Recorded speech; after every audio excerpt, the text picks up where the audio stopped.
Kilometre হবে, যে দৈর্ঘ্য পৃথিবীর মেরু ব্যাসার্ধের সমপরিমাণ। এবং পিরামিডের পরিধিকে যদি আপনি ৪৩,২০০ সাথে গুণ করেন, যে ফলাফল পাবেন তা পৃথিবীর যা পরিধি তার সমপরিমাণ। এবং আরও একটি বিষয়, পিরামিডের মোট 4টি সাইড নয়, বরং 8টি সাইড রয়েছে। সম্পূর্ণ সাইটগুলি সৌর বিষুব দিবসে দেখতে পাওয়া যায়। আপনি এখন এই ঘটনাগুলিকে একটি অলৌকিক ঘটনা বা মিশরবাসীর কোনো অ্যাডভান্স টেকনোলজি বলতে পারেন, কিন্তু এটা আপনাকে স্বীকার করতেই হবে যে তারা পৃথিবীর পরিমাপ সম্পর্কে অনেক আগে থেকেই জানতেন, যে পৃথিবীর পরিমাপ সম্পর্কে আমরা বর্তমান সময়ে আধুনিক টেকনোলজির ফলে জানতে পেরেছি।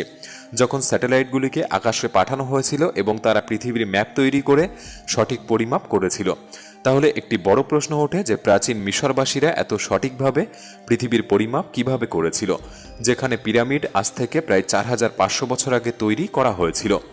গ্রেট পিরামিড মোটামুটি ২৩ লাখ লাইমস্টোন দিয়ে তৈরি এবং এর এক একটি পাথর 2 থেকে 3 টন